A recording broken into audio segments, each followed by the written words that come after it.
Welcome back. We're thinking of renaming Voice of the Crisis back in business because so many of the people we're talking to at the moment are now up and running once again of a fashion.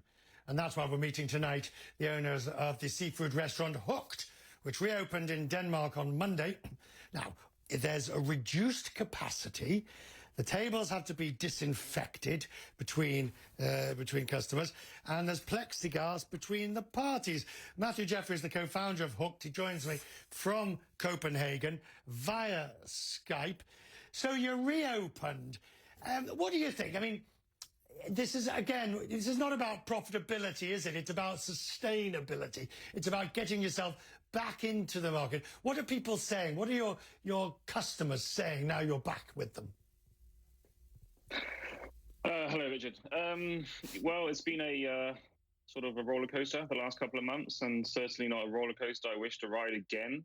As you said, we've reopened now on Monday, and I would say people are a little bit hesitant. Of course, having plexiglass and disinfection and gloves on kind of sort of kills the sort of atmosphere of any restaurant, really. So we're basically just trying to ease our way back into it and seeing how the customers react, really. Now, you kept, but by using Denmark's extremely good job retention scheme, you were able to keep everybody on the books, even though you were doing only delivery service. That must have created an esprit de corps, a loyalty between you and your employees that hopefully you can use to both mutual benefit in the future.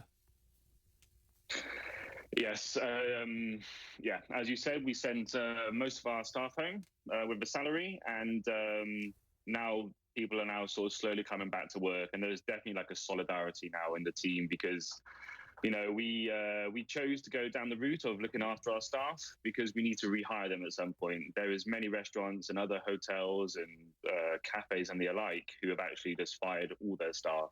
So we decided to be the sort of what can we say, the good guys in a way, and keep our staff in order to, you know, sort of keep the economy going, having people with salaries in order to get them back into the restaurant. And now they have come back, there's definitely a more sort of camaraderie between everyone.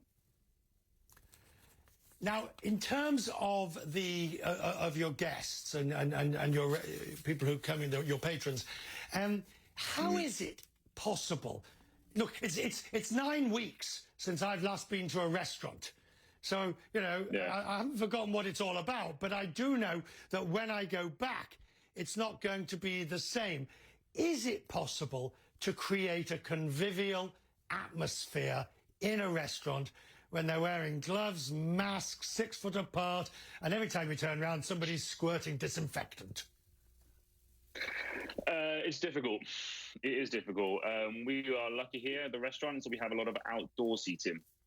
So when the sun is shining, as rarely as it does, a lot of people sort of flock outside.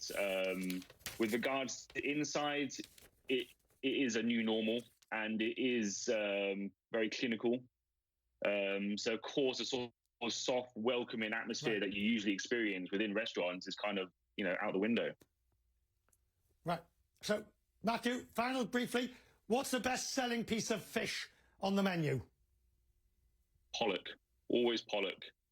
Fish and chips is an absolute winner every single day. So I know you're an English man yourself, Richard, so if you ever come into Copenhagen, there's a fish and chips on me. The fish and chips, Copenhagen is absolutely one of my favourite cities in Europe. When I'm there, absolutely fish and chips with yourself, and I'll pay the bill. There we go. Bring your friends. I'll pay for them as well. I'll buy you a beer. Okay. Excellent. Looking forward to that.